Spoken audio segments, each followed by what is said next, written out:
Good afternoon, Baltimore. It is Friday, Freestyle Friday.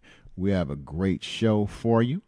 Lots happened this week, and a lot is continuing to move on. A lot of thoughtful conversation out in our community, and we have a lot of things that we want to talk about.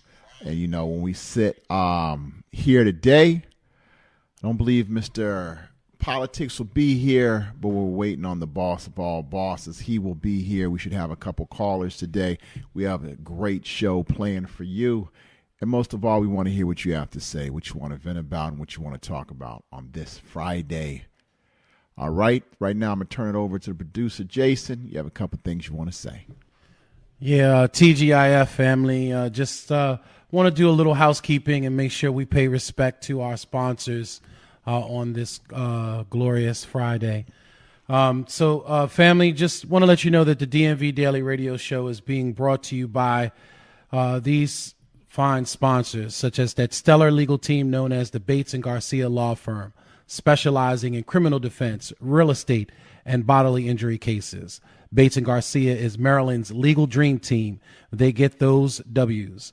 So make sure you get in contact with them for your free consultation today at 410-814-4600. Again, the number is 410-814-4600. Make sure you let them know that the DMV Daily Radio Show referred you, and they will hook you up with the homeboy or homegirl discount. Again, that number is 410-814-4600, or you can visit them online at batesgarcia.com. Also, this show is being brought to you by those savvy political strategists at Politicom Strategic Solutions, who have mastered the art of political communications and have successfully gotten people elected since the 1970s. And not only have they successfully gotten folks elected, but one of the things that they have proven just recently is that they're able to help raise and get campaign funding. As we saw yesterday with the Phillip Westry that was here yesterday, they were able to raise quite a bit of money for Phillip Westry to run for Baltimore City Council in the 12th District. So, again, if you're looking at starting a campaign, you definitely want to give Politicom Strategic Solutions a call.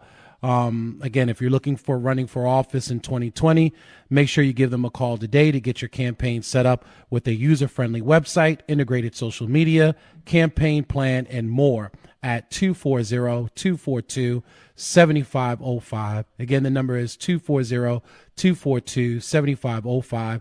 There is now the homeboy, homegirl discount, so let them know that the DMV Daily Radio Show referred you. Their rates were already extremely affordable to get your campaign started. But again, if you let them know that the DMV Daily Radio Show referred you, they will definitely get you going and get your campaign started right. Again, the number is 240-242-7500. I'm sorry, 7505. Or you can visit them at politicomsolutions.com. Also, if you'd like to advertise your business, product, or service here on the DMV Daily Radio Show, please give us a call. The number is 410-294-3900. Again, the phone number is 443-294-3900. And one of our sales reps will get in contact with you immediately. You have the potential to reach thousands of customers around the globe. Some of our podcast shows have been reaching in the thousands, especially after we go off air. So again, you have the potential of reaching thousands of customers globally, and we'll help you get started with that, whether you need audio or video production done for your commercial or product or service to be demonstrated right here on the DMV Daily Radio Show. We will help you and assist you with the graphics, the video production, as well as the audio production as well. So, and that's really it that I have. Ivan, I'm going to kick it back over to you. And let's get this TGIF Friday going. Try it again. Okay, all right, definitely. Couple topics that we want to talk about. One of the topics that's really been causing a lot of buzz in Baltimore has been a alleged murder. An individual was shot and killed at over in Fells Point, in a Fells Point bar. There's an allegation that a gentleman named Phillip West of Rosemont is accused of actually being in the bar and shooting and killing an individual. Like all cases that happen, once an individual is a mere allegation, you're not saying that the person did it, didn't say they didn't do it, they're entitled to a fair trial. But once there's an allegation, police sit down and talk to witnesses. The police eventually get a warrant for that individual's arrest. Once the person is arrested, they have the opportunity to go see a commissioner, and then after seeing the commissioner, if they aren't released on bail or aren't released on their own recognizance, then they have the opportunity to have a judge review their bail. It was my understanding that I believe on Tuesday that there was a bail review for this gentleman. Or maybe Wednesday. Tuesday or Wednesday, this gentleman went before the judge named Michael Studdard, a judge here on the district court in Baltimore City, and he had a bail review. And at this bail review, my understanding is that Judge Studdard listened to the facts, and after listening to the facts, the Judge Studdard set a bail of $100,000. And that has a lot of people upset. A lot of people feel if an individual is charged with first-degree murder, they should not be released on bail. And I understand that. You know, we're supposed to did is attorney calling yet? Not yet. I'm waiting on the call as we speak. So we're going to talk about that today. A lot of people are upset. Governor Hogan has spoken out about it. City councilman for that district, Z. Cohen, has written a letter, spoken out about it, as well as my understanding, the state's attorney, Mrs. Mosby, has spoken out about it, and they've gone ahead and filed a separate motion. And this motion basically says, hey, we're asking for the bail to be revoked. Well, when you look at bail hearings, well, what is a judge supposed to consider? And legally, what does that mean? Hey, all right, my co-host is right in the building now. Oh, that late jaw's waiting on you, sir. That late jaw's getting awfully filled. Maybe we have lunch on y'all one day. So, this gentleman went before the court, Judge Studdard, and two things that happened. One, let me give you a little background about Judge Studdard. Number two, let me give you the background about the process of bail. Judge Studdard is a former Baltimore City prosecutor. He's been in office, I believe, since around 1994. In 2016, he was appointed to be a judge by Governor Hogan, and his sponsor to be the judge was, I think, no one other than the current state's attorney, Marilyn Mosby. Judge Studdard was an attorney in that office, state's attorney's office, for many years. He had a background of handling a lot of wiretaps, drug cases, violent offenses. And so he has a history of really knowing cases and what's going on and understanding the legal side. He's not pro-defense, not pro-state, just kind of understanding the cases themselves. Handled homicides, and, you know, I know this because I've had cases with him over the years. I used to work beside him years and many, many years ago. Fair prosecutor.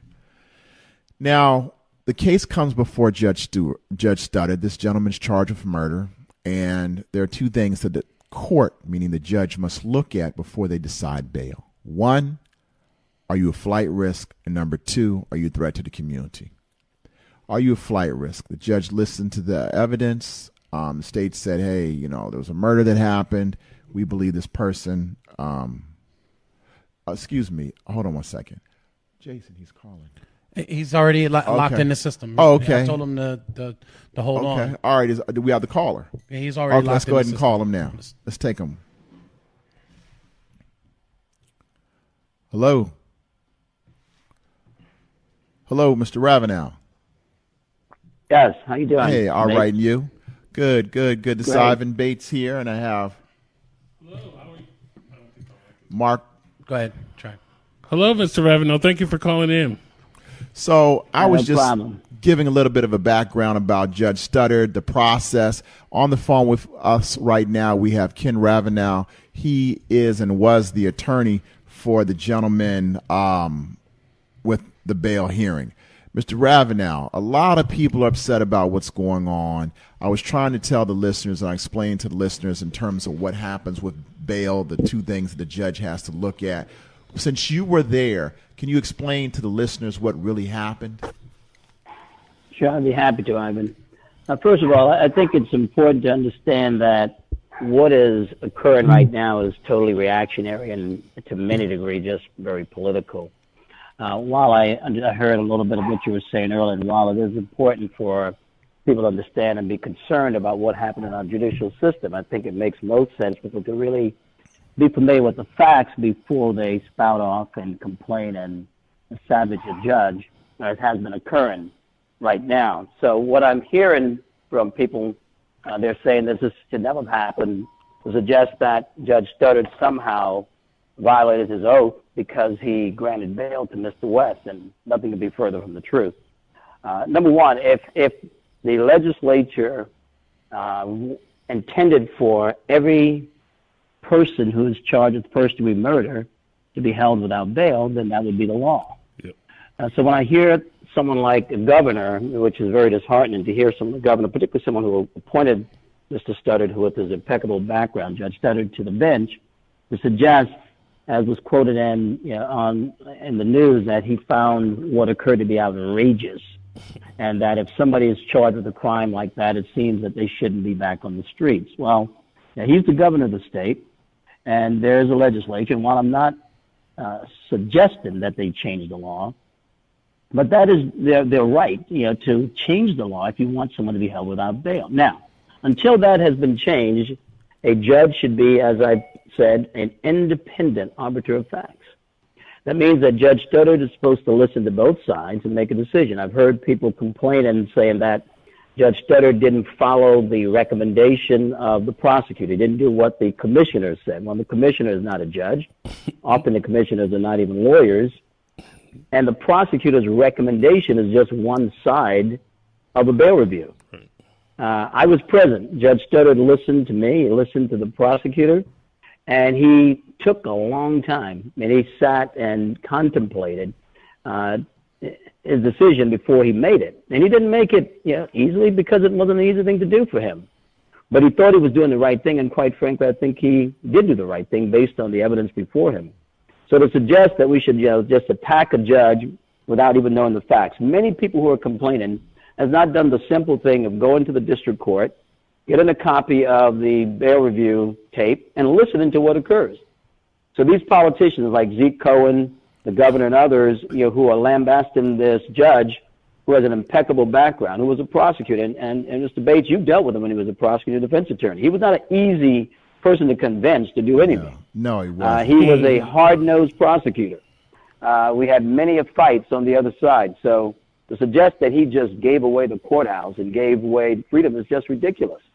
He did what he thought was right, and he did what he thought the evidence supported. He considered whether my client was a flight risk, and as much as the state wants to try to rehash what occurred, here's the situation. They now argue in their new bail petition, on new request to revoke bail, that Mr. West is facing life imprisonment, therefore he is a flight risk. Well, Judge Studdard absolutely knew, the prosecutor knew, I knew, Mr. West knew that he was facing life imprisonment, A, when Mr. West surrendered to the police, and A, B, when he had a bail review. That wasn't lost on Judge Studdard. It wasn't lost on David Chu, the prosecutor who's been who's a veteran prosecutor of some 20-something years. This was not a one-sided battle. This wasn't someone fighting with their hand held behind their backs. I mean, everybody had a chance to speak and give their views, the prosecution and the defense. So to suggest that he's a flight risk now, if he wanted to flee, he would have left the community and not surrendered. He knew what the allegations were.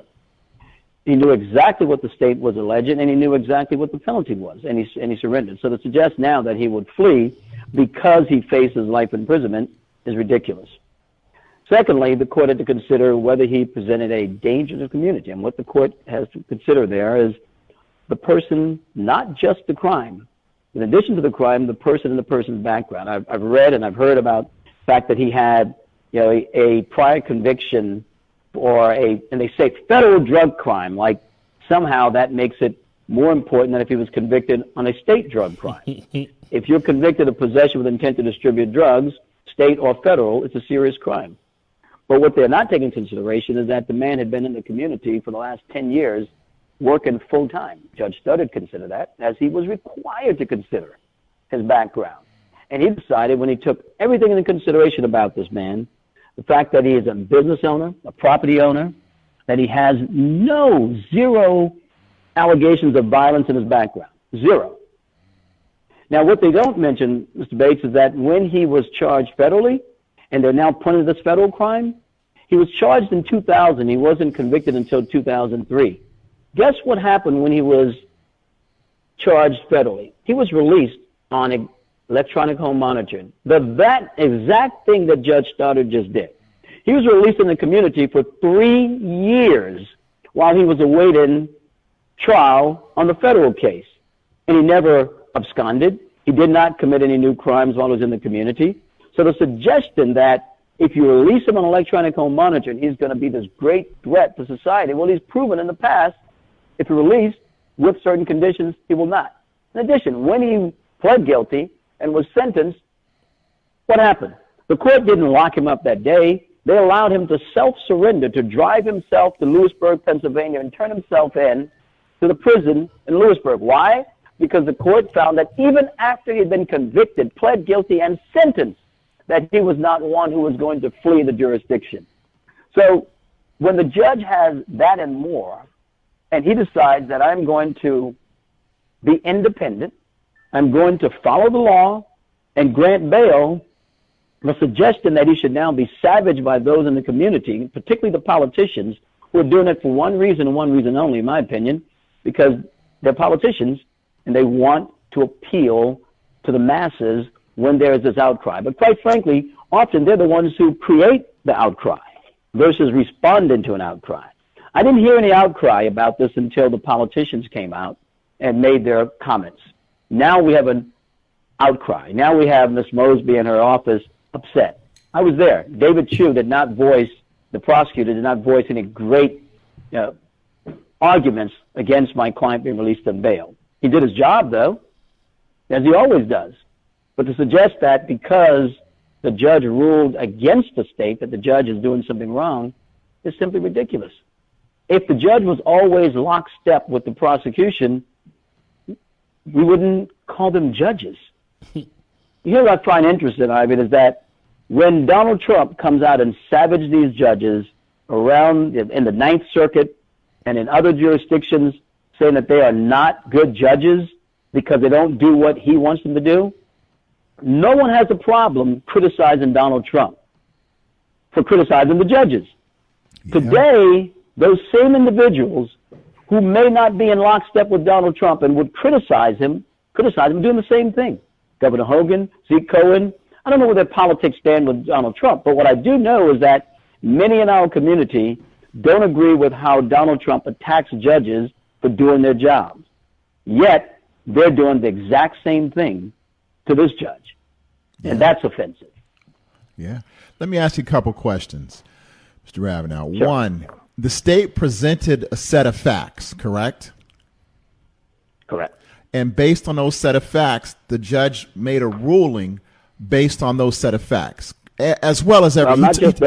He took everything else. He took everything else into consideration. He heard the set of facts. He also heard from you as well, correct? Correct. And he's charged right now with first-degree murder. However, you would agree that first-degree murder is premeditated, and my understanding is the set of facts the judge heard may not have actually risen to the first-degree murder standard. Yes, and actually addressed with the court what the facts were. I didn't just leave those facts there and did not address those facts with the court. I did not address that particular aspect that you just mentioned, but we certainly addressed the facts and what they allege about his involvement in the crime. Okay. Yes, the judge had it all before him. Okay. So is it possible that, and we don't know, but from what I'm hearing is that the case may actually have been overcharged. Every time I have a case, in any murder case in Baltimore City, they always charge everybody with first-degree murder, even if it's not necessarily a first-degree murder. Do you think Judge Studdard's background experience, he listened to the facts and then made a decision, a determination based on everything involving not only the facts but the elements to prove the various crimes? Knowing Judge Studdard, I don't think there's any reason to believe otherwise. Now, he did not voice his opinion about the particular allegations and the facts, but he certainly spent a lot of time. And if one were to get the tape of that hearing, you'll find that there was probably a 5 to 7 minute pause where the judge ruminated and thought about what he was going to do.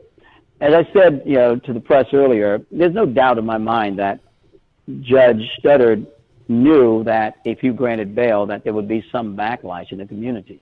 And that's why I respect him so much for doing his job. It's easy to just bend to the will of the masses or to the politicians or what you think one's going to say versus doing your job.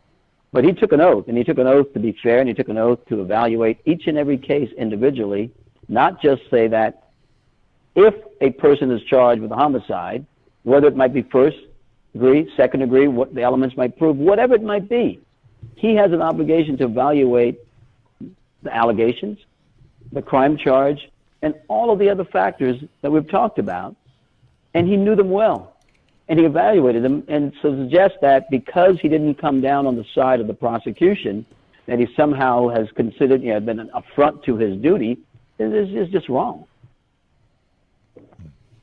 Mr. Ravenell, can you tell us a little bit about how this kind of firestorm can impact this defendant's rights moving forward? I mean, just saw the evening news before coming over here. They've got the victim's sister on Skype from Ohio, excoriating this judge and this state's attorney. Apparently her issue with the state's attorney is that the state's attorney didn't even tell the family that this hearing was happening. And, you've got the FOP holding their own press conference, calling this ruling abhorrent. And I wonder the extent to which this is. I mean, look, I'm a person who, when I initially heard this, I was like, and I said on Facebook, I think in 99% of murder one cases, you shouldn't get bail. That person shouldn't be on the street. I think I still mostly hold to that. But the context that you have given today and the context that my learned co-host Ivan gave me last night on the telephone have really brought me around to a different way of thinking, to the extent that, yes, perhaps this should be the exception. And I think it's notable that there's this much hullabaloo about the fact that this man has been released on bail, an exorbitant, a pretty high cash bail, along with mandatory home monitoring. So it's not like he's, at the Inner Harbor, sipping, cocktails. He's got to be at home. He's, got significant skin of the game to be home. Can you talk to us a little bit about kind of some of the dangers that come from the public just kind of going willy-nilly? And, Zeke is my friend, Councilman Cohen. I like him a lot. I have a lot of respect for him, but I think he may be wrong here. I think he may be fueling a fire in the community that impacts this guy's ability to get a fair trial. Do you have any thoughts about that?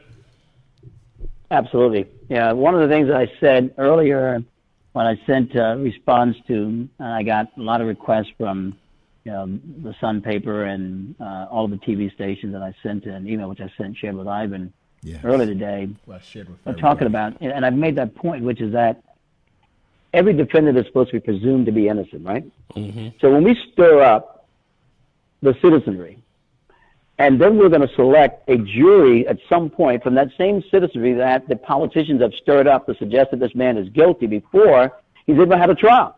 He hasn't even been arraigned on the charges yet. He hasn't had a preliminary hearing. We're at the beginning of the case, and yet we have everyone suggesting that he's guilty of a crime, and that's what they're saying. There's someone who commits this crime should not be on the street. Well, there's been no such proof, and now we're going to have these citizens who are now in an uproar because of the politicians. We have to select from those people to give him a fair trial. How can he get a fair trial with what's going on? So, yes, it does concern me greatly. Let me add something else, though. You touched on a point about, and what people have been saying is that he's on electronic home monitoring at home. That is true. But what people are not focusing on is that Judge Studdard went way out to make sure that even when he granted electronic home monitoring, he didn't do it the normal way. For example, when a defendant is often released on electronic home monitoring, they are to be at their home 24/7, but there are certain exceptions. Often they're allowed to go to work. They're allowed to go to doctor's appointments. They're allowed to go to church, things of nature. Judge Studdard did it, and they're allowed to visit their lawyers, more importantly. Judge Studdard said this: you're going to be an electronic home monitoring with a GPS capability, meaning that if you move outside of the home, there's alarm goes off, ASAP, which is the electronic home monitoring program, will know immediately and will notify the court and the police. But here's what he also says. You can't have anyone visit your home. There are only 3 people that reside with you. No one else can step inside of that home but those 3 people. And if there's any violation, you go back to jail. What? He also said that you can't, yes, he said you cannot visit your lawyer's office. Your lawyer has to come to your home to meet with you. You cannot go to a doctor's appointment. You cannot go outside of that home for the next however long we wait for trial. But that's lost on people. They have done no research to find out what the judge did in trying to set stringent guidelines to make sure that this man is not in the community at all. If he steps foot outside of his home, the GPS monitor goes off, he gets locked up. No one's thinking about the effort the judge went. And Ivan, you well know that you've never heard of a judge set in such stringent conditions. No, I don't. I mean, I get you can't, consort with other folks that have a record or something, but how you gonna tell me my mama can't come visit me in my own house? I mean, basically what he did. But listen, that's a. He can have a choice, right? Right. If you want to assert your constitutional rights, you can sit here. Yeah. Basically, he put him in jail. And by the way, we're not objecting to that. My client isn't objecting to that because he understands that the judge did something, and many would say extraordinary. It's not that extraordinary. He's not the first person who's been released on bail who's charged with a homicide. I've had other clients, at least 2 or 3 that I can think of now, who've been out on bail in the last year and a half or so on murder charges. It's not that novel. And there are other states, right, that prohibit. So if Governor Hogan wants to introduce legislation, however unfounded or misguided it might be, it would be constitutional to do so, but he hasn't. So it's kind of disingenuous for him to take up arms against a decision that he has the power to at least introduce legislation to prevent the possibility of, right? You hit the nail on the head, and that's what I said at the beginning. As long as this is the law, and I'm not encouraging anyone to try to change the law, but that's where we are. If you want to change the law, to say that every defendant who is charged with first-degree murder cannot receive bail, then you do that. I think it would be a mistake to do it. Another thing I said, to many in the press, and I'll say to you guys, is this: everyone has a problem with this until it's their loved one. No, when it's your loved one that's charged with a crime like this, you take a total different view of whether that person should have at least the opportunity to present to a judge why he or she could be released into the community. Everyone is in an uproar until it's their loved ones. When it's their loved ones, I get the call that's quite different. Mr. Ravenell, what can you do to try to get my son, my daughter, my sister, my brother out on bail? Doesn't matter what they're charged with. What can you do to get them out? Because we trust that they will do the right things. Well, the judge didn't just trust it. He had to obviously take some trust in what will happen, but he tried to put as many safeguards as possible, where he pretty much created a jail at his home. Yeah. The taxpayers aren't paying for it. He says you have to pay for it. And taxpayers are not paying for it. He has to pay for it. Yeah. Attorney look, this is not easy to look, we can all think about it, right? Yeah. It's certainly better than being in jail. Obviously, that's why we ask for it. Right. But it's not easy to sit in your home and have to be there for the next 6 months to a year and not be able to even walk outside the door. Now, I'm not suggesting that he prefers jail. Right. And that Understood. But you don't understand, it's not that easy. Right. Attorney Ravenell, you said that this has happened. This is Jason Rodriguez, the producer, by the way. You said that this bail for someone charged with a murder has been granted before. Has it typically been someone more affluently white and someone that has had the capabilities of affording an attorney and being able to have their self properly represented? I can't say that from my own experience because I've had a white male that I represented in Hartford County who was affluent, who was released on bail, and I've had a young man who is not so affluent, who's charged with murder in Baltimore County, who's released on bail. So the suggestion, I hear people saying, only in Baltimore City this could happen. Well, that's just not true. Yeah. Right. It's not true, and I know from personal experience it's not true. Yeah. So suggest that it only happens in Baltimore City, and I heard that on when I was listening to a radio talk show earlier today. In Baltimore City, only this is where it could happen. Well, it's just not true. Yeah. Yeah, but people don't do their research.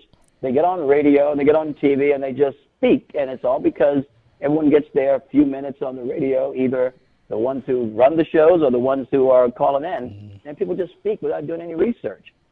And people say it, that makes it true in their minds. But it really isn't. So one other question I have for you, Mr. Ravenell, and actually you, my co-host, Mr. Bates, knowing the bench the way that you do, and I know that you have to be careful, but to what extent do you fear that there can be kind of now a chilling effect? I mean, I get that district court judges are not subject to the will of the voters and all of that, but, if someone who, from my understanding and talking with different members of the city bar, that this is a judge who has a reputation as a bit of a hard ass, in terms of really is not swayed by, flowery rhetoric. He gets down to business and he doesn't really care what you think about his ruling.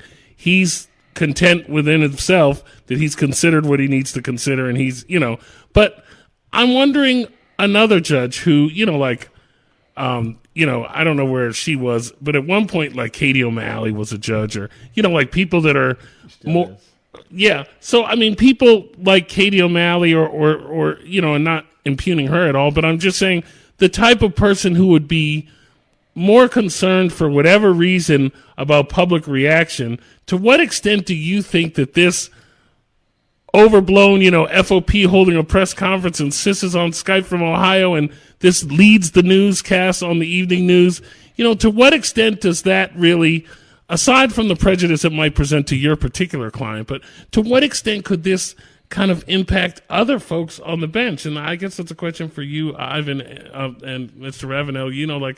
I know you don't want to say that judges can be cowed, but judges can be cowed. They're human beings like anyone else. Do you think that this may make it, maybe a tiny bit harder for the next person who might be even more deserving of release than your client in this instance? I think you're hit the nail on the head, and I think that's what people try to do by doing this. Look, they make these great comments about what happened with this judge, but yes, it is very much going to impact, I'm afraid, other judges going forward. There was another judge in the district court a few years back, who released a individual on bail in a murder case. You may remember that judge, but I'm not going to call the judge's name, but we all remember it. Yeah. And he got savaged the same way. Yeah. So it number one, it doesn't happen that often because every time it seems to happen, you get this kind of attack on the judges. And sure, when the judges have to make a determination, they have to think, do I want to, they shouldn't have to, but what tends to happen is they'll think, do I want to face the scrutiny and the backlash that Judge Stoddard is going through? Do I want to put myself through that? And why am I doing that? Well, all I'm doing is locking up another guy who's charged with murder, so let him sit in jail. It's easier for them to do that than to go through what Judge Stoddard is going through. So, I believe that there will be judges who will say, I'm not going down that route. Right. Even if they think it's the right thing to do. Yeah. Because I don't want to face the backlash. And that should never be where we are. My understanding is that the judges had a bench conference where all the judges got together in the district court and they talked about it. And remember last summer, there was a judge named Edgerton. She released a young man on bail for a handgun. And then that young man was later killed by an officer. None of the judges after that would even consider releasing another person on bail on a handgun. So then you have all of a sudden the numbers going through the roof. Judges are people. They don't want to necessarily be in, quote unquote, the line of fire to be criticized. So it does have a major, major effect. And it's sad because, remember, it was basically what happened in a nutshell. Mr. Ravenell beat the state's attorney's office and had a better winning argument. And because the judge ruled as a neutral arbitrator of the facts, he made a neutral ruling. Therefore, now everybody's upset. And now here comes the state saying, no, we want a do-over. We want a do-over. I have one question for you, Mr. Ravenell. I looked on Case Search. Has your client been indicted as of yet? He has not. Okay. All right. So that tells you the state's attorney's office hasn't even indicted him officially to charge him officially with the charges. So those No, types of Ivan, things there's a suggestion that they get a new bail hearing. You and I both know how difficult it is to get new bail hearings, right? Oh, it's almost impossible. It's pretty much impossible. They tell us all the time, unless we can show that there is, A, that the judge abused his discretion, his or her discretion, and granted the bail, and unless we can show that there's some change in circumstances, that we don't even get a bail hearing, right? Exactly. Now, I wonder what's going to happen on this petition, which does not allege that Judge Studdard abused his discretion, does not allege that Judge Studdard, that there have been any change of circumstances. The only change in circumstances, Ivan, is the outcry. Yeah, right? Apparently the new information the only thing that has changed. The new information is the penalty. And that's not very new information that's because not we all new knew the penalty going in. That's what everybody knew it. It says it on the paperwork. Yeah. That's How is that the new information? But you're right. That is what they allege, right? What I'm trying to help him out, but I don't know what. He faces life imprisonment, so therefore he's a flight risk. As Ivan points out, not only is it on his paper, you'd think I didn't tell my client that first we murdered, he carries life imprisonment. You think Judge Studdard didn't explain it to him. You think that the judge didn't know this when he granted bail, that the prosecutor who was there didn't know it. Come on, this is ridiculous to suggest that is new. That the penalty is first degree murder, so therefore that is a basis now to bring him back in for another hearing. Well, let's see what the judges in the district court do. I think when we don't get those bail reviews regularly. I think it's quite telling, as you said, and compelling, quite frankly, evidence. I mean, obviously, I'm not a lawyer, but if I'm a judge sitting listening to this case, and I understand that this man in front of me turned himself in after being sentenced, there's no greater motivation or there's no greater inciting to run than when you're going to jail and you know what your sentence is. This man, facing what he faced, obviously made the considered calculation that what he had at home was more important than this prison sentence. I would say that 10 years later, he probably has even more at home. So it's just not. I'm really disappointed in. I mean, some you expect it from, like Larry Hogan. Okay, surprise, surprise. He's taking the opportunity to beat up on Baltimore City. I'm shocked. Right. But I hope that I hope that I talked with the councilman and he expressed an interest in calling in, and I hope that he will because.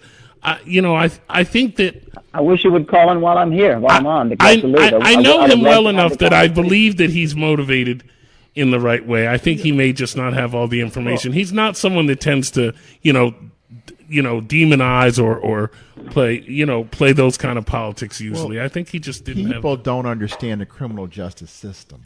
And when they don't understand the criminal justice system, they automatically assume, you're charged with murder, you should be held without bail. I do. Once you understand the law and you understand basically, here's a judge who's a former prosecutor, here's a judge that was a pretty tough prosecutor, but is fair and is going to listen. The state's attorney's office presented this information, and Mr. Ravenell, on behalf of his client, presenting their information. But the interesting thing here is the judge listened to both sides. The judge followed the law, and the law says to give the least restrictive means possible to ensure the appearance of the individual charged. And that's exactly what, if you look at the law, exactly the reasoning behind Judge Stutter's decision. The interesting aspect is this, and this is what's unique in Baltimore City. When you go to Prince George's County or Baltimore County or Harford County, and you have a case such as this of an alleged homicide, a prosecutor from that division of homicide or a senior ranking or the actual prosecutor who has the case, they will come and handle the bail review themselves, because there may be nuances within the case that are lost on the prosecutor in the courtroom. Mr. Chu only does bail reviews, so he does not necessarily do homicides. When he was in the state's attorney's office, he didn't do homicides. He was in narcotics. So you also have to sit down and look at what is the state's attorney's role within this process. Point blank, Mr. Ravenell beat them, and they're angry and they're upset. This is round 1 of a 12-round fight.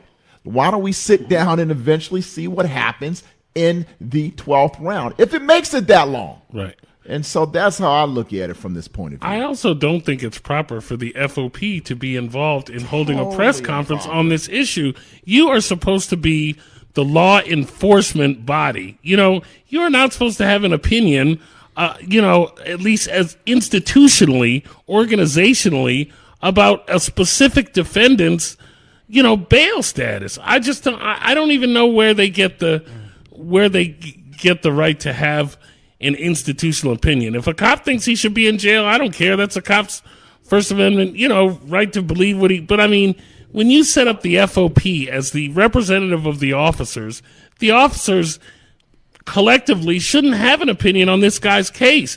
I'm quite sure that 99% of the officers on the street and at their desks have no idea who this guy is or what the case said. So why is their union, calling this ruling abhorrent? I mean, abhorrent is quite a word, I mean, it isn't misguided or, mistaken. Abhorrent, come on. But I think you're going to see everybody using this as an opportunity to say what's wrong with the system, even though the system worked the way that it was designed to work. Exactly. And what scares me is that in addition to the chilling effect on the judges and the impeding on his ability to get a fair trial, when we get to Annapolis, this is where you're going to have all kinds of, it's going to be, case a examples. Shit show, a dumpster fire in the House Judiciary Committee with all these, delegates from Carroll County introducing, the whatever the Victims Name Memorial Act, which means that, which says that, if you're accused of this, you automatically go into the dungeons. I don't know, but this is this kind of backlash and this kind of even conversation spurs bad legislation. This is much how we got all of the strict mandatory minimums and all the rest of the this is a long line that I can follow, through history. Mr. Ravenell, and you make a great point, and I'm going to have to run, Ivan. But you make a great point there, and is that this is exactly the concern I have. And when I said earlier that, that if they want the law to be that, then change the law. And I said over and over, that's not what I'm encouraging. But you make a great point. What you'll have is that individual will come in now, and they'll say, let's change the law. Yeah. Let's change the law and make it that every defendant who's charged with first-degree murder, there's no bail. No discretion. And it's exactly what led to what we went with all this incarceration for these mandatory penalties that even the federal government now realized was a mistake. And they're trying to back away from. Exactly. That's what you'll get down in Annapolis the rest of this year, I assume. Someone saying, let's make it no bail. Yeah, one quick question. People ask, didn't he try to evade for 20-some-odd days before he turned himself in? I think you can probably answer that. He wasn't charged right away. Eventually, there was a warrant. I assume that being the lawyer, you were able to be in contact with everybody to arrange a time period for him to turn himself in? Yeah, Ivan, here's the situation, is that the suggestion that he was evading, the fact that something happened, let's assume that he's innocent of a crime, and he didn't commit the crime. Let's assume that for the moment. Okay. If you hear that someone was killed and you didn't commit the crime, why would you immediately go surrender if you didn't do it? Yeah. Now, once you learn that there is an actual warrant for your arrest, then you evaluate whether to surrender. And one of the things you might want to do before you surrender Talk to counsel. is find the lawyer who's going to represent you right. before you walk in. You may want to interview some attorneys Yes. and make a determination who I want to represent me, because he didn't know whether he was going to get released on bail. Mm-hmm. Yeah. Right? Yeah. So it makes sense to find my lawyer before I surrender. And that's what he did. That's right. And as soon as he did that and decided, I want you to represent Mr. Ravenell, he said, I'm ready to go. And we called the police department and walked over to Central Booking and met them over there, and he walked them in. Okay. So the suggestion that he was evading, A, he had no obligation to surrender. B, he did surrender. Right. They didn't go find him. He actually surrendered, but they seem to ignore that fact for the convenience, right? Okay. I got to run, but I really appreciate Thank you guys so much are for doing taking the right time, thing. sir. Thank you very much for setting And the that record straight. I appreciate what you're doing and that you're actually asking questions and getting down to what really occurred versus what many are doing on the other radio stations I've listened to in the news. They just kind of just indict without any real information. So you guys have a good night. Thank you, sir. too. Thank you Have a again, great attorney. weekend. Thank you, sir. Bye-bye. Bye-bye. So, I'm looking from the point of view, having been a prosecutor and defense attorney. And I think you're right, Jason. The system worked. We may not have some citizens may not have liked the outcome, but the system worked. And when you understand the players within the system, understanding that Judge Studdard was a career prosecutor, understanding that Judge Studdard took his time after listening to all the information and made a decision. I look at the defense won, the state's attorney's office lost. This was a case in which, if it was that important to the state's attorney's office, have the homicide prosecutor right there. And they didn't. So now they want to have a do-over. We have to be careful, because if we go too far, then we're going to basically have anybody charged with crimes. Everybody's locked up. And that's here we are. And we can't have that. Right. The judges are supposed to be neutral magistrates. And one of the reasons I remember Governor Hogan was angry and wanted to have the judges say something and meet him for a meeting. And they said, we can't meet with you because we have to be neutral. Right. And judges, you never hear their response because they're supposed to be neutral. But the one thing remember about judges live in our community. Judges read the newspaper. Judges see crime at the actual level. They see it every single day in the courts. So it affects them in a way that it doesn't affect many of us because we don't see it every day. Incidentally, that's got to be the most difficult thing in the world. I mean, I wake up at 3 a.m. because somebody tagged me on Facebook and had something to say, and I gets right to it. So I can't imagine being a judge and the whole universe is tearing you down, and you can't say a damn thing but put on that robe and go back out there the next day. I have a lot of respect for these judges, because I would take off this robe and tell all y'all to Yeah. Well, family, we have a caller, and if you'd like to call in to voice your questions or comments, you can even text your comments. Use 410-819-2370. Again, the number is 410-819-2370. Again, we do take text messages as well as your phone calls. So, caller, are you there? Caller, you on the line? Hey, yeah, this is Councilman Cohen. Hey, hello, Councilman Cohen. Thank you for calling in. You got it. So you heard Mr. Ravenell. I know you've been a very, very outspoken critic. It happened in your district. So want to give us a little bit of your background, your view. Sure. And let me take a step back from there and say that, first off, fundamentally, I favor eliminating money bail. I think it is effectively a debtor's prison. Mm-hmm. I think the bail system as it is both classist and racist. And in any instance where it's a non-violent offense, I just think generally money bail is extremely problematic. But here's my issue in this case, and it actually has nothing to do with the charge itself, but with the two standards that we currently have for whether someone should receive bail or not. One of those is danger to the community. Yeah. And the accusation that was made here is that the gentleman's client opened fire in a bar, putting the lives of the staff, the other patrons in danger.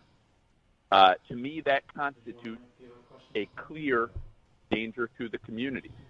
And so on that standard alone, I find it very, very troubling. I'm going back and forth. While he did turn himself in, I do believe he poses a potential flight risk. I know that he's on home monitoring, and that in all likelihood, it would be hard for him to flee. But given the sentence that he's looking at, I just am deeply, deeply concerned. I've spoken to the sister of the victim in this case. She feels a deep sense of injustice. And again, just to be really clear, I am not for money bail. I think that too often we have situations where low-level drug users end up sitting in prison or in jail for inordinate amounts of time waiting for their trial to take place, while at the same time someone who's accused of committing murder in a public place, in a bar, and putting the lives of innocent citizens in danger is able to bail out.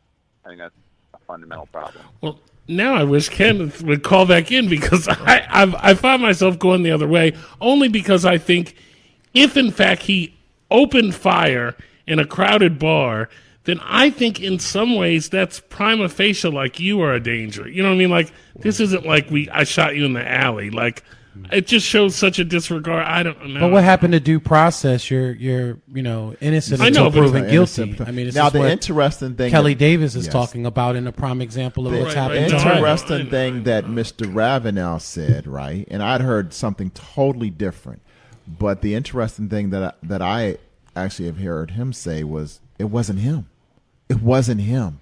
And there's a jury instruction that says mere presence at the scene of the crime without more is not enough to convict an individual. So he's saying, hey, it wasn't me. That's why I blame the state's attorney's office for this, because if they would have had the actual prosecutor whose case it was at the bail review, like they should for every other jurisdiction does it, but Baltimore City, then we wouldn't have this problem. They would be able to say, Your Honor, we interviewed A, B, C, D. They have 4 or 5 photo arrays. They said they pointed at this gentleman because they knew A, B, C, and D. Remember, Zeke, this gentleman wasn't charged right away. That tells me they talked to a number of people.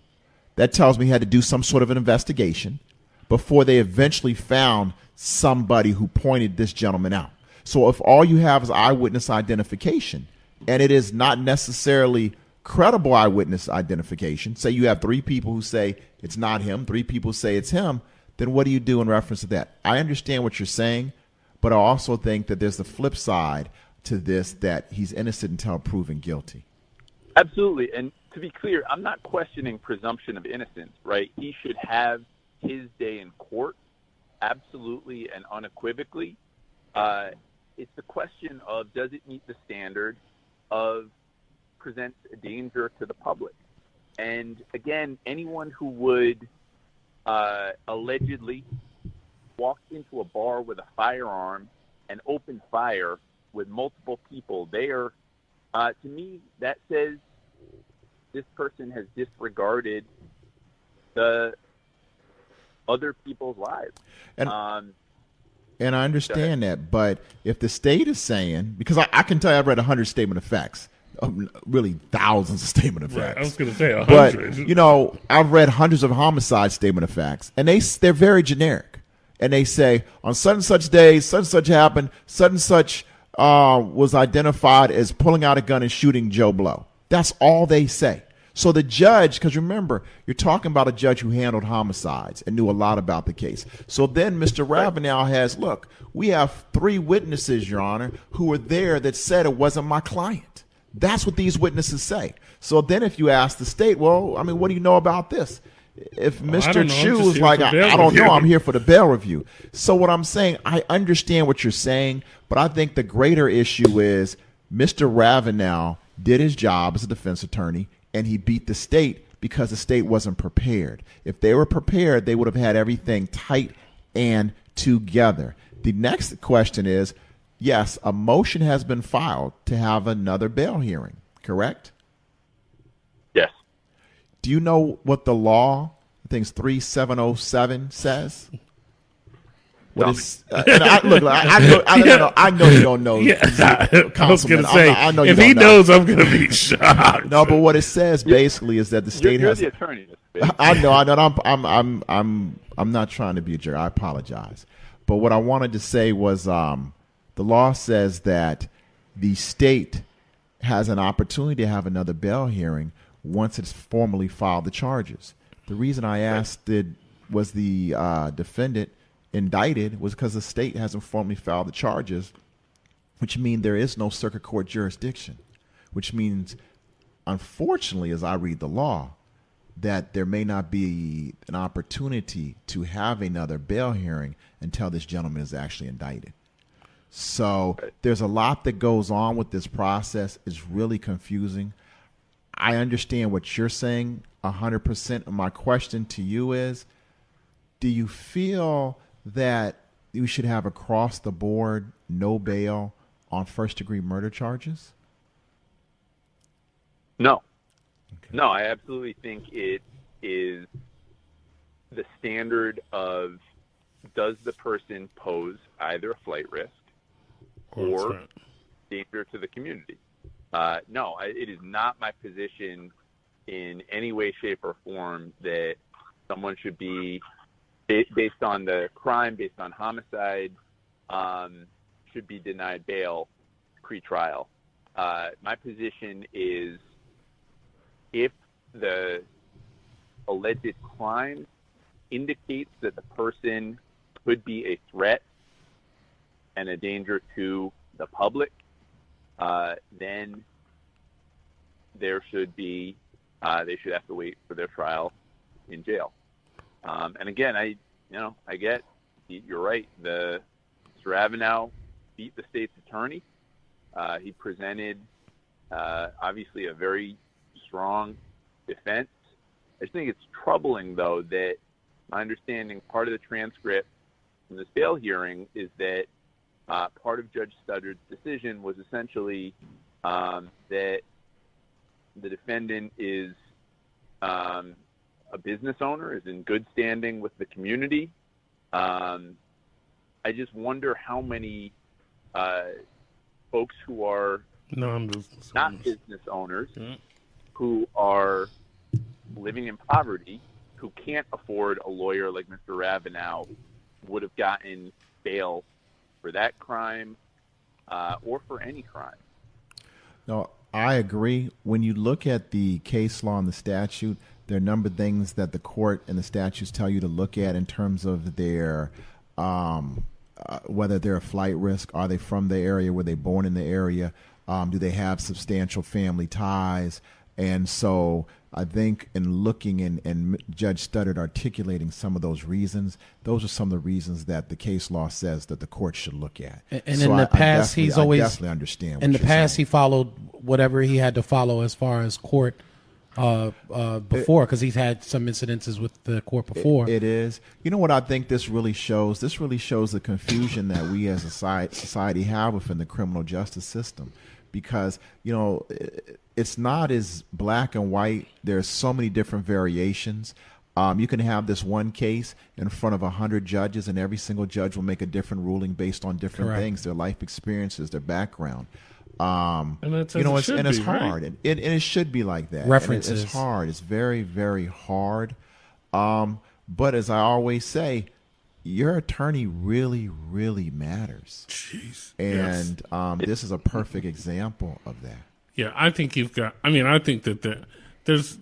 This is why. I mean, I don't think there's any question that this guy probably is not on home detention without, an extremely skilled and experienced attorney like Ivan Bates or Ken Ravenell or something. It's not, like the junior public defender who's been there a year doesn't get him home, and so that's an issue, I think, of injustice. But I'm wondering, as I'm hearing this more, and I guess I would have to listen to the tape of the hearing, because I got to tell you, as most of you know on the radio, like, I'm never wishy-washy about anything. I feel the way I feel, that's the way I feel. But I've honestly gone back and forth on this now 2 or 3 times, and I'm wondering if maybe it's because even if you disagree with the decision, maybe the blame should be laid at the state's attorney's feet as opposed to the judge's feet. Because it sounds like, like if the judge made the right decision given what he had, but now you have introduced, Zeke, this opening fire in the bar. But to what extent did this bail review state's attorney really press and emphasize the fact that this is a dangerous guy? To what extent did this bail review state's attorney stress the fact that, look, Judge, I know that you think he won't run. He probably won't.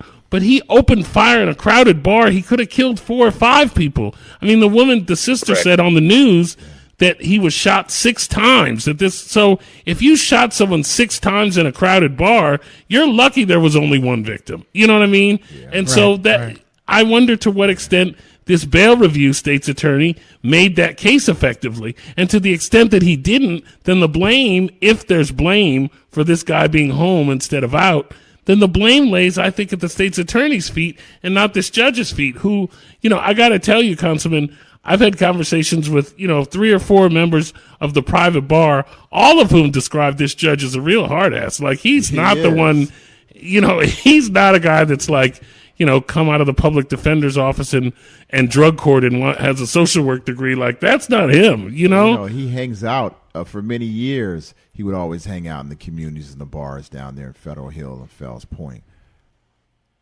Right.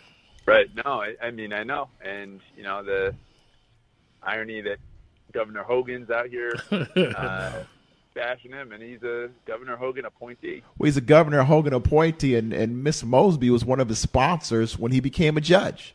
I remember I was at his swearing in because I was president of Monumental Bar Association, and he was a member of our organization. So, I remember the evening very, very vividly. He really hasn't given a lot of my clients bail, but I mean, he always is pleasant and articulates the reason behind it.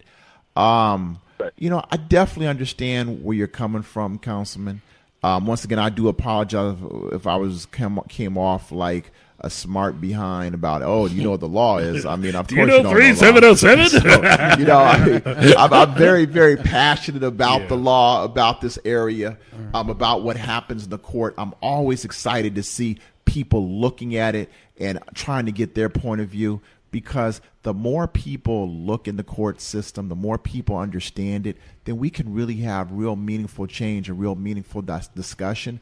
We can't have change or discussion until people understand what's going on in that courtroom. I also really want to say from the bottom of my heart to you, Council Member, that I really do appreciate your willingness to engage in this dialogue, because I know that, and I know that's not why you wrote the letter, but the letter is almost unquestionably a political winner in your district and probably across this city. And so you could have just let this stand and let Mr. Ravenell get on the air and say what he wanted and let us say what we wanted. And, you still would get the benefit of what you did, even though that's not, I know, what you intended it for. But instead, you really reached back out, and we talked about this when you were on the show. You reached back out to us and said, no, I want to have this dialogue again. At least if we're going to disagree, I want to be understood and I want to understand you. And so I really just want to say from the bottom of my heart, really thank you, because we have these conversations about things that electeds do all the time, and they are not willing to talk about it at all because they think it doesn't, benefit them. But your willingness. And I got to send a little love back your way to both of you gentlemen and to Hassan, who I'm sure is somewhere.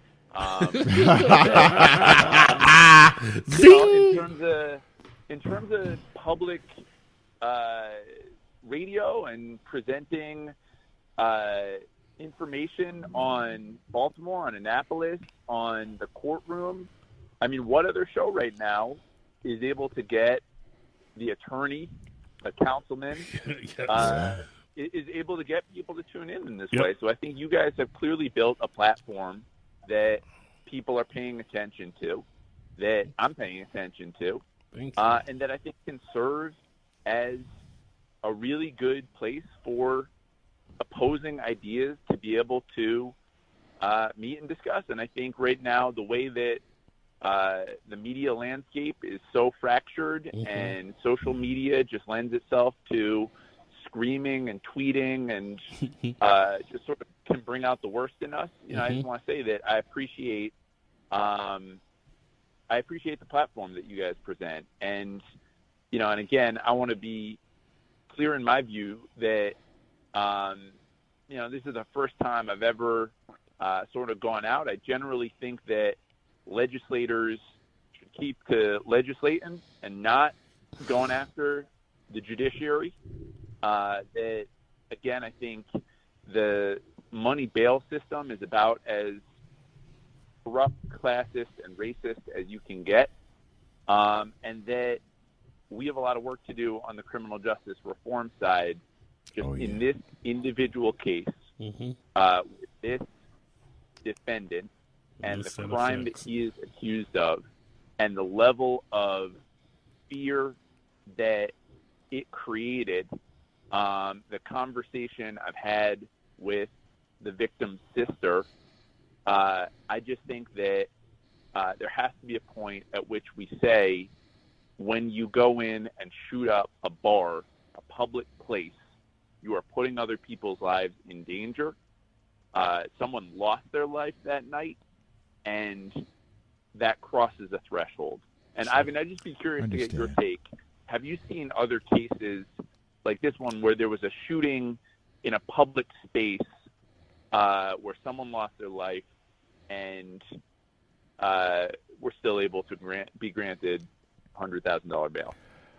I've seen these two brothers are out on bail for a murder case out in Baltimore County, but it did happen in a apartment. My understanding was like an apartment party, and they're out on bail. One is on a $75,000, and I think the other's on a $125,000 bail.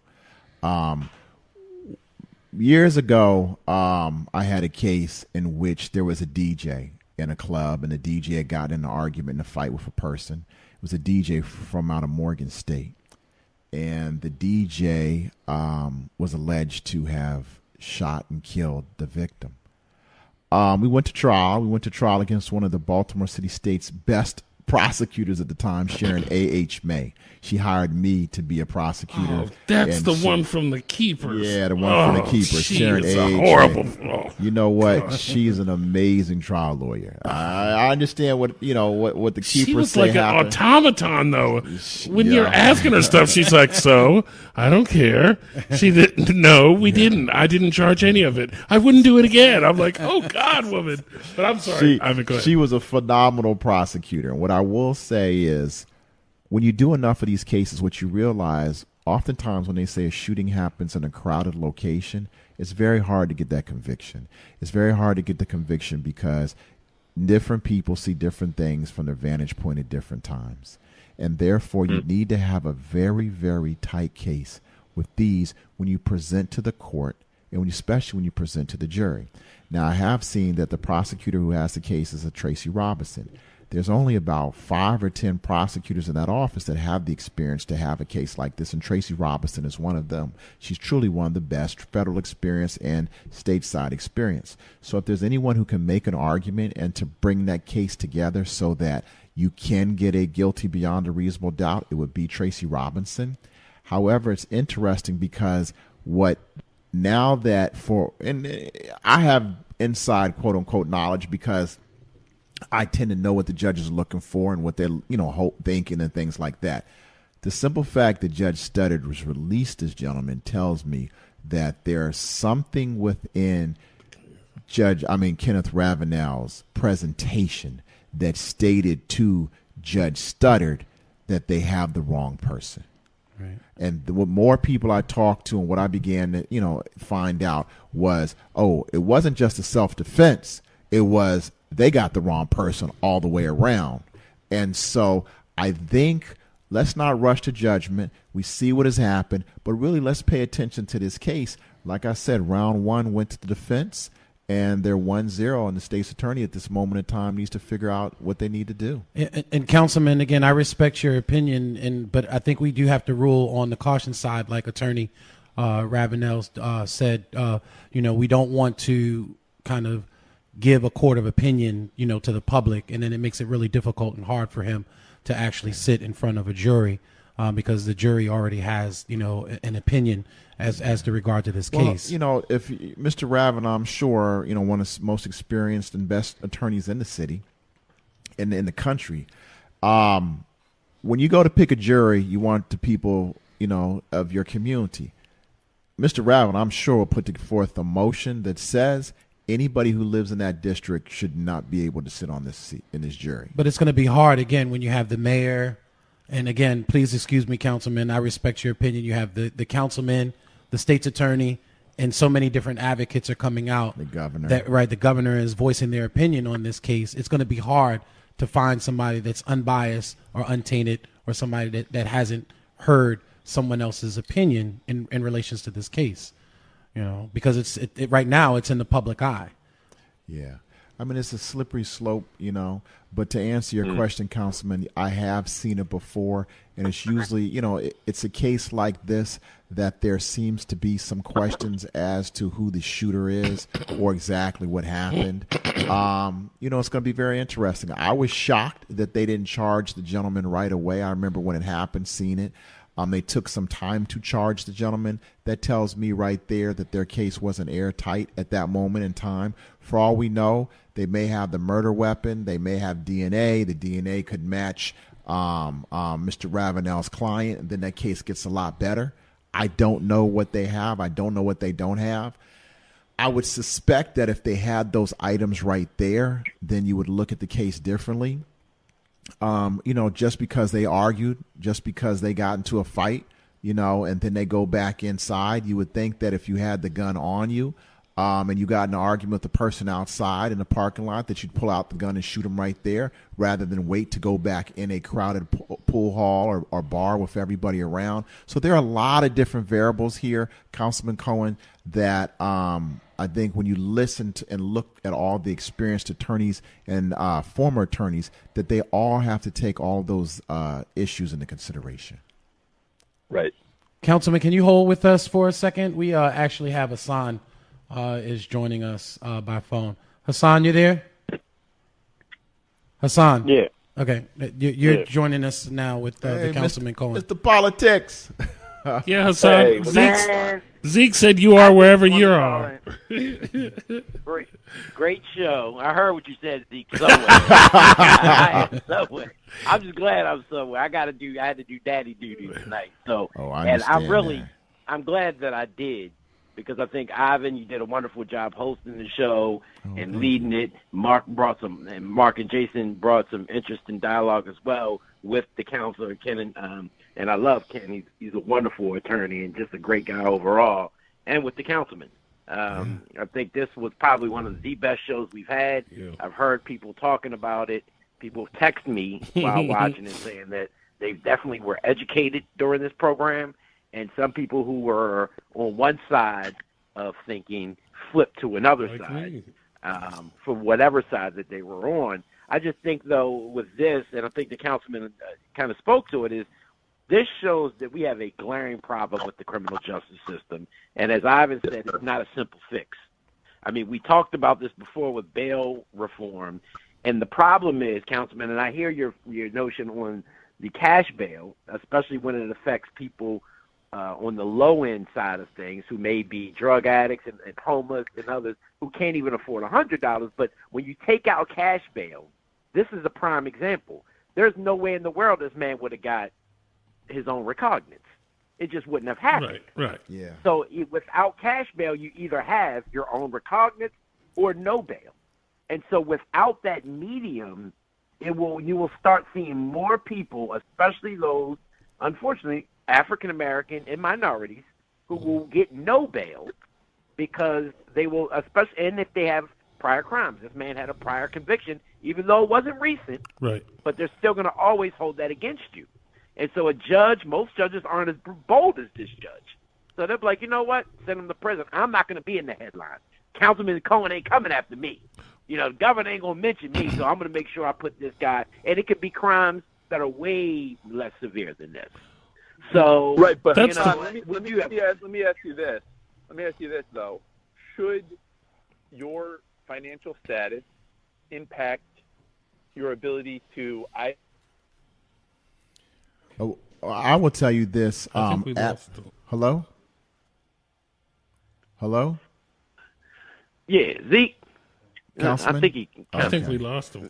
I will tell you this, Councilman, absolutely not. However, what has happened is we used to have cash bail. When you had the ruling from the Court of Appeals, everything changed. So what you see now are judges are not willing to take a chance to release individuals. So now without bail, you're either released on your own recognizance or you're held without bail. They've had a 29 or 36, between 29 and 36% increase in people being held without bail in Baltimore City. What we really need to do, if you're going to take out cash bail, and I agree, take it away. But until you have something else in its place, you're just going to lock up everybody and have a greater sense of mass incarceration. We need to really have the governor have real funding for pre-trial incarceration, i.e. home detention. If you're not going to spend money on that, then you have to have a system, because judges will sit down and say, you know what, I'm not releasing anybody, because God forbid I release this person who committed a second-degree assault bar fight, and you go out there and hit somebody again. No, I'm holding you without bail. And you're seeing that time and time and time again. And that's the point. I mean, the point that you made, Hassan, is really the point that Ivan raises, and that's what I've been kind of bewildered about in this whole conversation in Annapolis around this. I mean, there are advocates who, you know, like Karen York, who I adore, and some others that are like, you know, that are pressing the case that like, no, these, and they may be, predatory bail bondsmen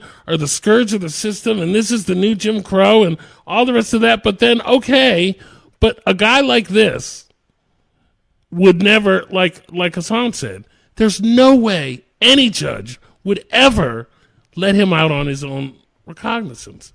And so you're right, it isn't fair that somebody has the ability to, so I don't know how to navigate that, but what I do know is that it can't be just as simple as get rid of these horrible bail bondsmen and make it be either OR or you're in jail, because given that choice, like Ivan says, 98% are going to be IJ and not OR, all the time. Well, here's the problem though.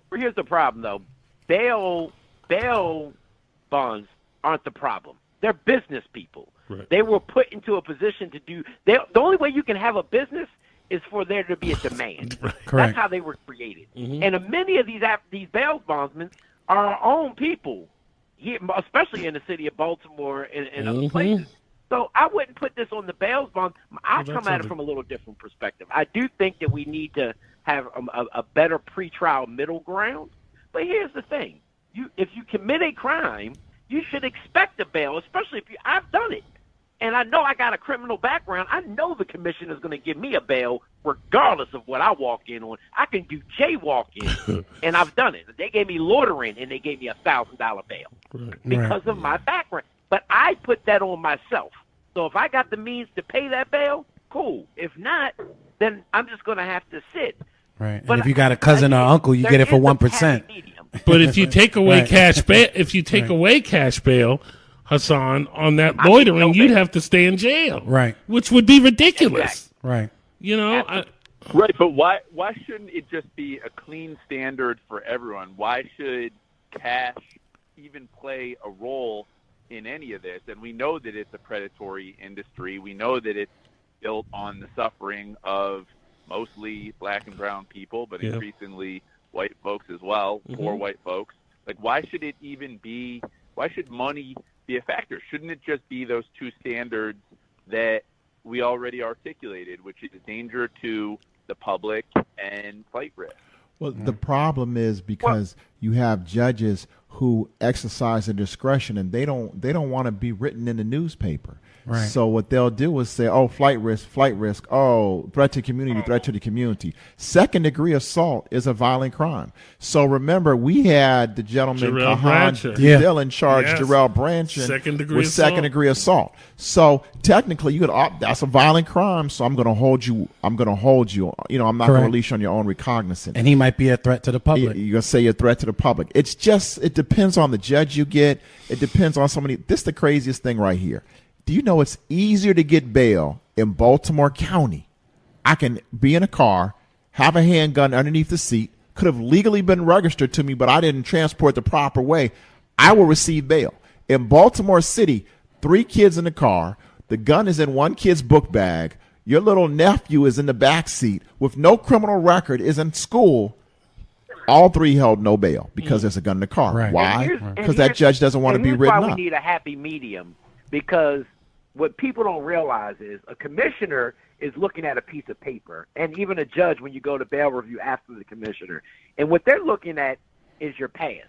But when you talk about flight risk, you have many people who have what's called FTA, failure to appear. Yeah. But what happens is you may have had a traffic violation that you have forgot all about, and didn't go to court, and they gave you an FTA for it. But then you got it cleared up, you paid it off, everything is good. But guess what? Now that FTA makes you a flight risk, because they feel like if you fail to appear one time, which could have been very innocently, now we don't feel you're going to come to court now, so now we're just going to give you a no bail instead of this own recognizance. Yeah. And to say it's predatory to me is I hate when people say that about the bail system, because the bail sponsors don't set the bail. Judges and prosecutors do. Yeah, but they get rich off of people's misery. If it was a bail bondsman who says, "Oh, give him $100,000, give him," that would be predatory. But it's not. It's. I mean, mind you, yeah, a lot of people can't make the bail, but that's not predatory based off the bail bondsman. They're just doing a job. Right. And you don't think the rates are? Yeah, that's the thing. Well, it's in Baltimore City. 1%.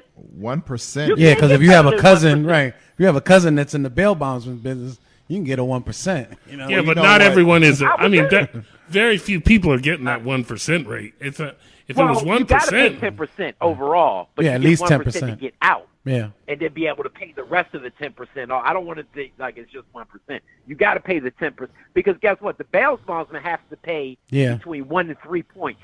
Yeah, he's paying the percentage. And most bail bondsmen already have to pay. There's only a few bail bondsmen who have the license to be able to write off bails, like Fred Frank. He's the biggest one of the biggest ones in Baltimore, where the other bail bondsmen have to pay Fred Frank for the insurance bond on the bail.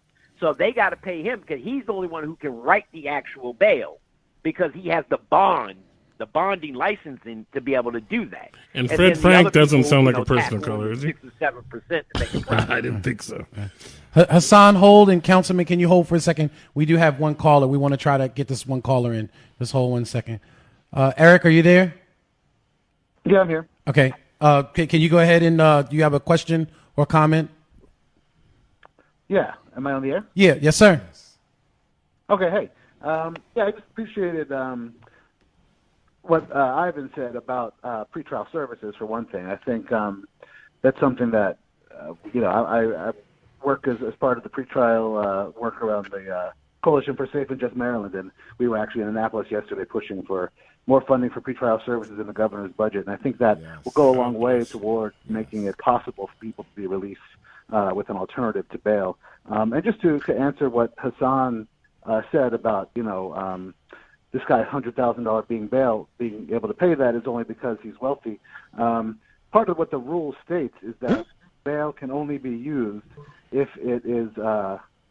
it's possible for the defendant to pay it. So I think the judge in this case probably looked into a little bit of what this defendant was willing to pay, knew that $100,000 was something that was actually something that he might be able to pay, as opposed to a defendant who had very limited resources. He wouldn't have been able to provide resources like that, so we probably would have given him a lower bail. So I think the judge probably was following the letter of the rule. By the way, it's Evan Serbic. I think you said Eric up there on the screen. Yeah, I'm sorry. I changed it. Evan. We changed it, Evan. So that means, see, I didn't realize this 1% thing. So This guy went home and paid $1,000 to get out. Well, probably 10%, not necessarily 1%. He's going to pay $10,000. He's going to have to eventually pay. Right, but to get out, he gave $1,000. Oh, probably. He probably had a bail bondsman, that he reached out to the bail bondsman and said, "Give me $1,000." He'll make some sort of payments or things like that. And may even use his house as collateral. Yeah, well, could have done that. If you got Ken Ravenell standing up for you, you got some kind of resources. Okay, so okay, I realize it now. Okay, I'm sorry, I didn't. Well, this guy has a business though. People got to realize this guy has a business in the. I think it's still in Zeke's district. I don't know if it's, but I know he has a business in Baltimore City. And owns property in Baltimore. That he's not allowed to go to. So I think that also went to the judge's mind is he ain't going to run too far if he's got a house, a business, and good standing within the community or city of Baltimore. Yeah.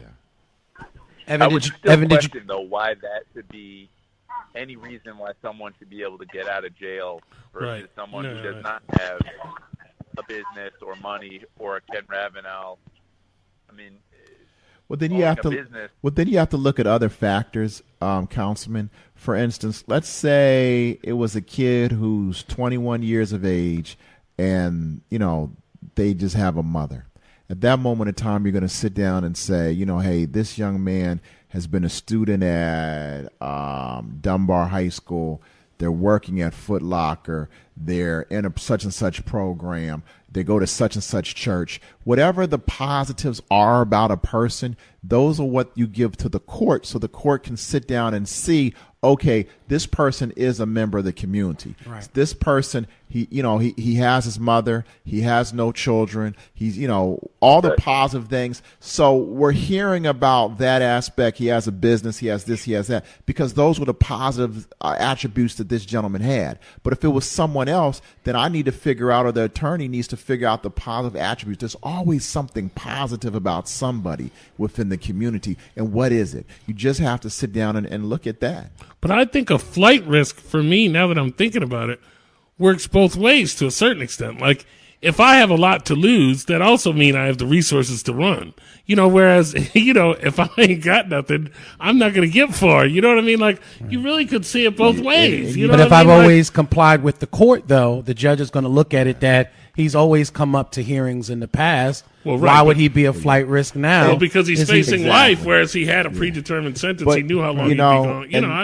This is to me, this is important. Right. This is why we need more money from Governor Hogan for pretrial services, because that gentleman who's out is paying for electronic home detention. Electronic home detention costs about $125 a week. Jeez. Governor Hogan should provide it. Now, Baltimore County, they will provide you electronic home detention through the jail. So you'll be in the jail and they'll send you home on electronic home detention. Baltimore City doesn't do that. See, we need to. So the playing field is not level in Baltimore City, but in Baltimore County. The other thing Baltimore County does, Baltimore County has a numerical system that they'll sit down and say, we'll give you this many points because you have this job, this many points because you have this. Oh, yeah, they use a worksheet or a formula. A matrix. Correct. And therefore, it's easier to give people to have the opportunity to get bail. They don't always look at the charge carries objective and not subjective. And every judge is following that standard. And they're following the standard, they're following the matrix, so it's a lot easier. Baltimore City, it varies. They can't get an agreement with the state's attorney about this matrix, so it ain't happening.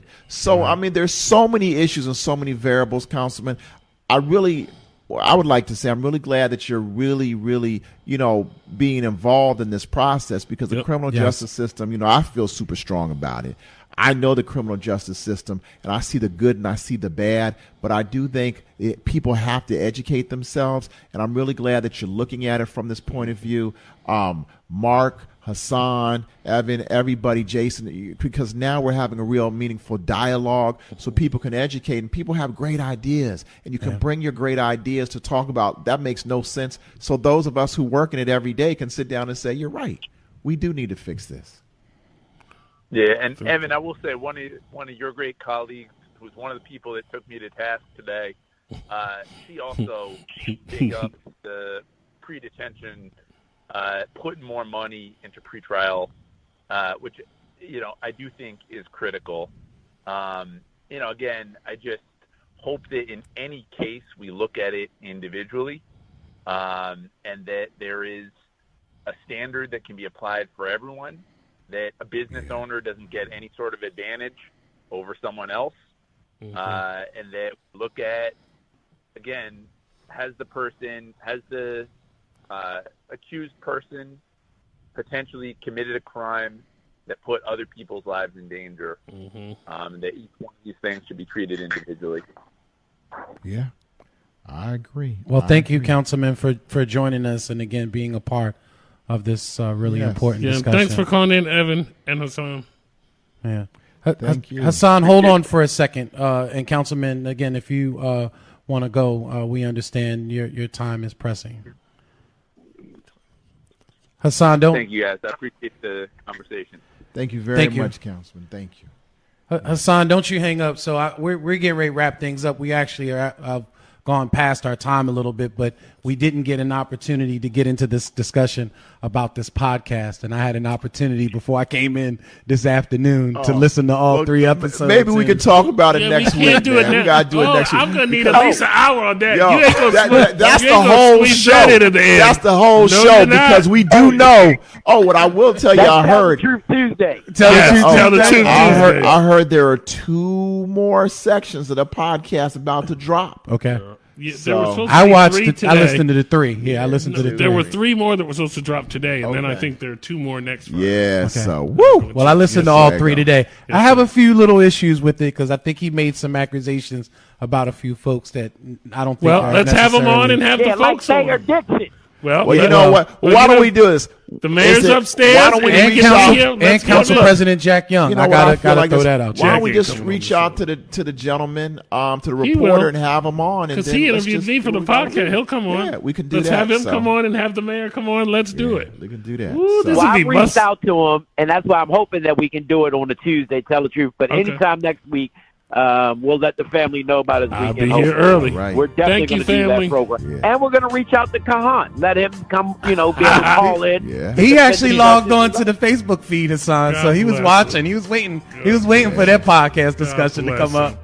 It might have been his driver logging on his behalf. Or his assistant. Have a great weekend, y'all. Hassan, take us out real quick. New promise begins with a new day. Therefore, the promise of tomorrow is greater than that of yesterday. Have a great weekend. Freaky Davis. I've been